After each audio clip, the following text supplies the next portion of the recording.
دوسرا پہلو ہے نئی دواؤں پر تجربے. وہ میں آپ کو پہلے بتا چکا ہوں کہ بہت سی ایسے زہریلی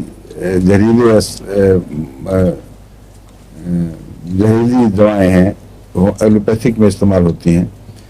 وہ ایک مرض کے استعمال کے لیے ضروری تو ہیں لیکن اس کے بد اثرات بہت ہیں. کیموتھراپی ان میں سے ایک ہے. اور دمہ کے مرض میں جو انہیلرز لیتے ہیں یہ بھی ایک چیز ہے. یہ انہیلرز جو ہیں وہ بعض دفعہ سینٹرل نروس سسٹم پر اثر انداز ہو کر ایسے مریض کو دمے کے مریض کو وقتی طور پر دمہ تو ٹھیک کریں گے لیکن راشے کی تکلیف پیدا کر سکتے ہیں. اور progressive failure of muscular strength کیا کہتے ہیں اس کو ایلوپیتھی میں؟ ڈسٹروفی آف دی مسلز. ڈسٹروفی کہہ سکتے ہیں. پروگریسو ڈسٹروفی بعض مریضوں میں پیدائشی پائی جاتی ہے.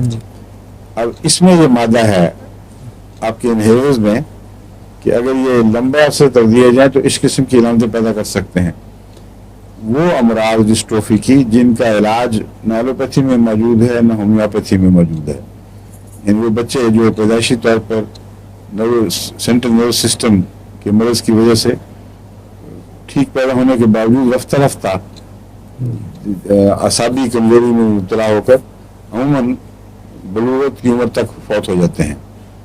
اور بڑی قابل رحم حالت ہے ایسے والدین کی بھی. بچے لاشوں کی طرح پڑے ہوئے, دماغ بالکل تیز ہے, تمام حصے درست ہیں اور اس کے نتیجے میں زیادہ عذاب ہے, کچھ نہیں کر سکتے, آہستہ آہستہ سب طاقت نکل جاتی ہے.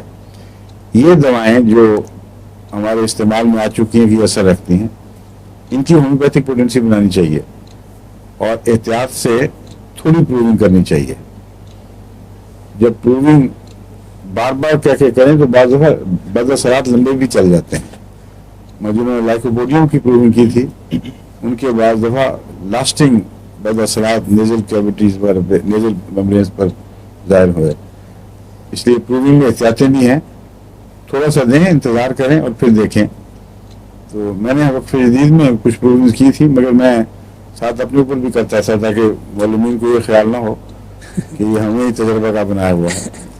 تو اور اس کا فائدہ ہوا کہ مجھے پتہ لگ جاتا تھا کون خیالات میں بات کر رہا ہے, کون حقیقی بات کر رہا ہے.